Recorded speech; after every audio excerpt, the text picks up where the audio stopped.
Good evening, friends. Today, my topic will be WPS, that is Welding Procedure Specification, and the video will be in English language. Though I have made a video on welder performance qualification that was mix of English and Hindi, and I am trying to make a balance between English speaking people and Hindi speaking people so that my videos are appreciated by all and it is not restricted to any particular community or region, so that it should have some international reach and also domestic reach, that is India. So my all videos will be generally a mix of English and Hindi. However, this video is in English only, but it will be simple English because I also know simple English, so you can appreciate it and it is not difficult to follow. So let's start. First of all, let's know what is WPS. Most of you may be knowing, but still I am repeating it. WPS stands for Welding Procedure Specification. What is this Welding Procedure Specification? This is a written document which gives guidelines to a welder to weld a job. Now, why it is required? That is one thing, that welder needs guidelines. So can't we issue some guidelines on simple paper and hand over to the welder and let him follow those guidelines and complete the welding? But that may satisfy you and the welder, but not the customer. Customer needs a welding procedure specification which is well documented, which is based on some tests. So tests are important. So the WPS is based on tests which were conducted before on similar type of base material, similar type of electrode, similar type of other requirements like amperage, voltage which the welder used, what amount of heating, preheating was given to the job, whether the job underwent BWST, that is stress relieving or not. So if these are the requirements in a job, the customer needs that with these requirements there should have been a test, and based on that test WPS should be made. So that is the requirement of a WPS. Now if we see the WPS, any WPS, it has certain variables. The first thing which on the topmost of the WPS is the company name. It can be any company which is in fabrication industry, making some jobs for the customers, clients. Now let us say there is one company which is XYZ, New Delhi, India. So fine, that is the company name. Now the next which is mentioned is the WPS number itself. The WPS number is given by the company. Company has a system of giving numbering to the WPS. This numbering system is normally held with the welding department of the company, and it is important to follow a certain guideline while numbering the WPS so that you understand that particular WPS belongs to which type of materials at a glance. So certain guidelines are there which helps in giving WPS number. Different companies follow different guidelines which helps them to retrieve WPS easily whenever required. Now, third thing about the WPS is that, as I mentioned before, WPS is made based on some tests which were carried out in the past.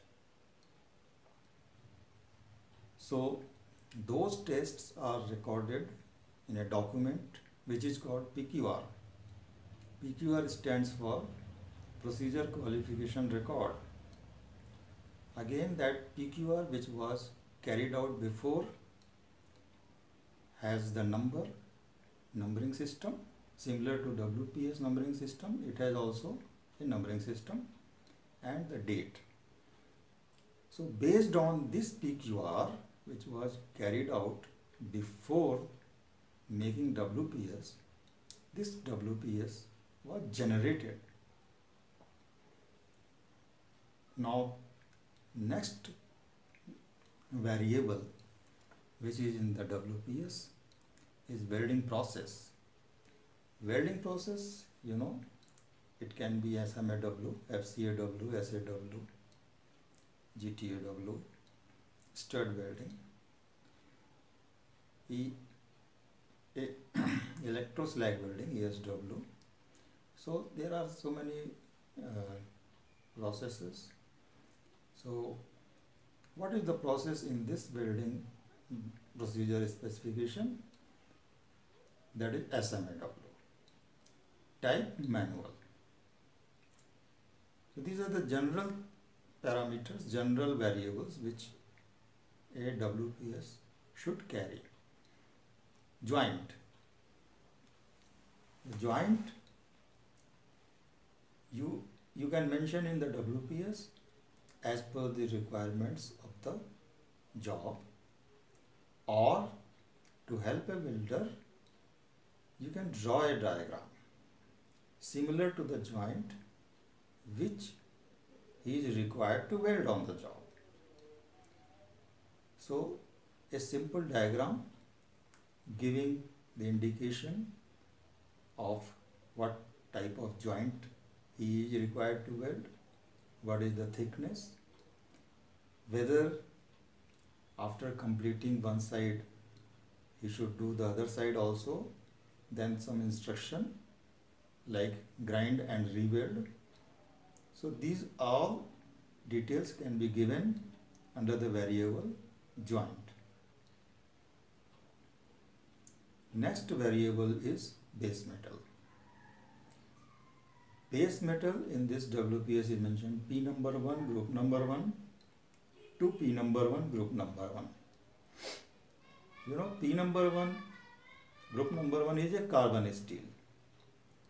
So a carbon steel WPS. So one carbon steel is being welded with another carbon steel, and the thickness given in this WPS for this joint is 20 mm. That means this WPS should have been made in such a way that 20 mm thickness must be within the limits of this WPS. So the test plates which were made, those test plates should be having this criteria that this this 20 mm is applicable. So that is the base metal. Now base metal thickness. In this WPS it is mentioned groove weld 5 to 200 mm, fillet all thicknesses. So this WPS was made based on a test plate which allowed this WPS to be made for this range, that is 5 to 200 mm. Normally a test plate more than 38 mm in PQR qualifies for this range, which is 5 to 200 mm. So that PQR must have been welded with a plate thickness of 38 mm or more. Filler metals. This is the variable required for the details of the filler metals which a welder should know about the welding of the joint. Now F number 4, it is mentioned, F number 4, A number 1, specification number SFA 5.1, AWS classification E7018. So these are all the details about the filler metals. Weld metal thickness 200 mm max, maximum 200 mm can be welded with this WPS and the filler metals. Brand name, this electrode has been purchased from which manufacturer. So it can be that a particular manufacturer is also qualified in that PQR. So that brand name also should be mentioned here. Flux NA, flux not applicable. Since this WPS is for SMAW process, so there is no requirement of any supplementary or additional flux while welding the joint. So therefore flux is not applicable. Position, all position. So this WPS is made for all positions. Of course the welder should be qualified in all positions.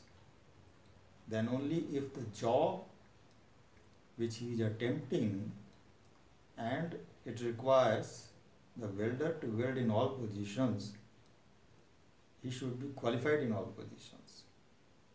Otherwise, the welder should attempt only those joints, the position of which allows him to weld as per his qualification. So, position all, preheat. If a particular joint is to be heated before welding starts, so that requirement comes in this variable, that is preheat. So preheat is mentioned 50 degrees Celsius up to 20 mm. 75 degrees Celsius more than 20 mm and up to 50 mm. So this way, if there is more thickness, more temperature is required. In this case, since it is for 20 mm job, so the welder is needed to weld only 50 degrees Celsius. The welder is needed to heat only 50 degrees Celsius. Now, next parameter is PWHT. PWHT means post-weld heat treatment. Now post-weld heat treatment is after the welding of the complete job is over. So to relieve the stresses in the weld, the complete job is sent for a heating at certain temperature.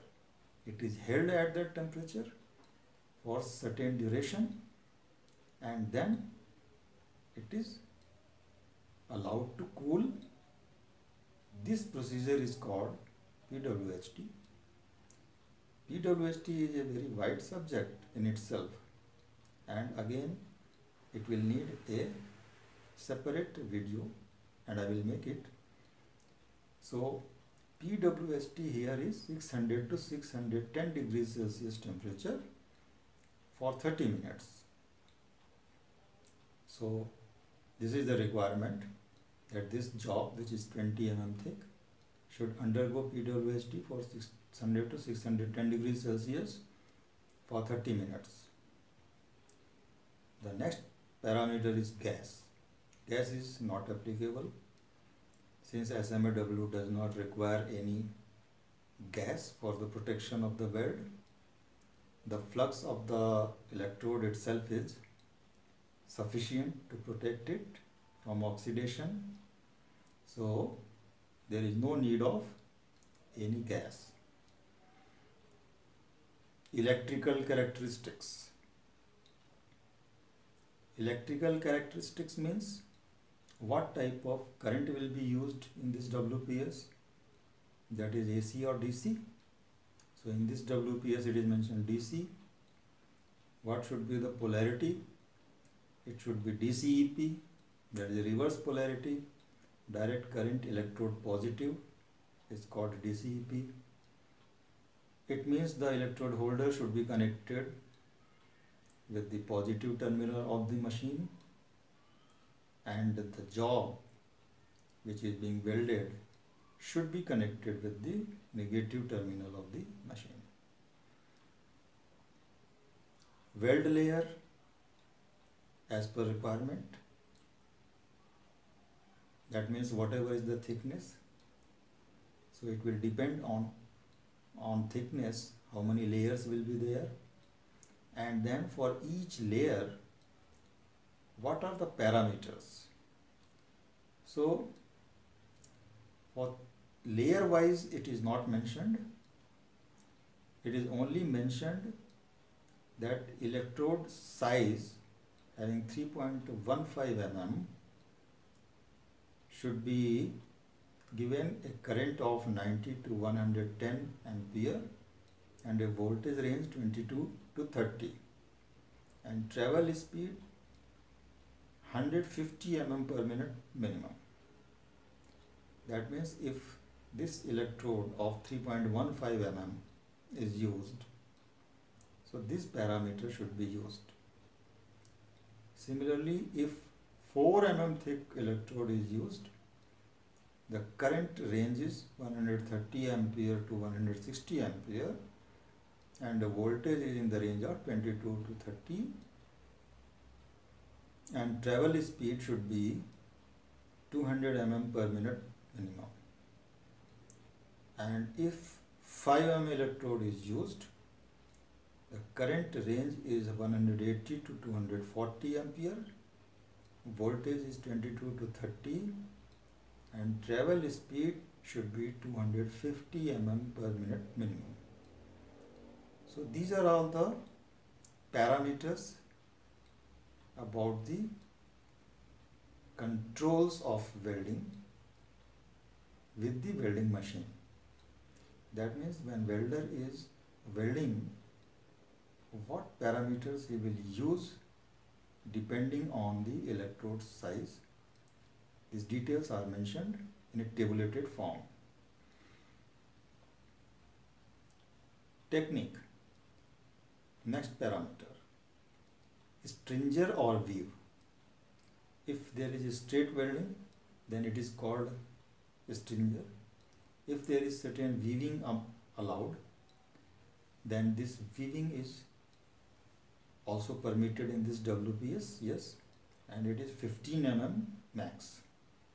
That means from one end to the other end of the electrode, when he is weaving, that width of the weld should not be more than 15 mm. And the last parameter is about cleaning.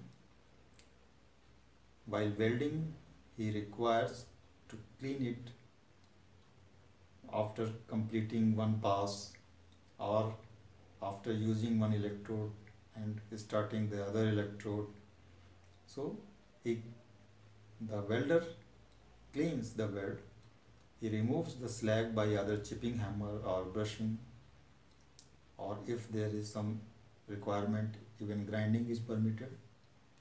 So this is how he can remove the slag and he can clean it. Even before welding, he should brush the joints nicely so that there are no oxides left on the layer, which can result in, it is the oxides, they will result in porosity. So to avoid these defects, welder is required to grind the surfaces of the joint before welding. And the bottom of the WPS, these three people sign it. One is welding engineer, then it is approved by the head of the welding, and inspection authority also signs if requires. Otherwise, most of the time inspection authority signature on the WPS is not required unless it is the requirement given by the customer. So this was a brief introduction of WPS. Friends, WPS is a very wide subject, and each variable will take at least 2 to 3 hours to go into detail. But since that much time is not available in the sessions of these videos, I will cover in next video whenever time permits. And all these informations you will not find in your textbooks, especially those fresh engineers who are graduating from their colleges. So it is very useful for them to know about all these requirements in a fabrication industry. Earlier I had already taken a presentation, I have already given a presentation on welder qualification in SMAW process, and this is my next presentation on WPS. Similar presentations in the form of video I will be making in future, and you continue watching my videos, you will enrich your knowledge and expertise in welding, and subscribe my channel also. Thank you very much. Goodbye.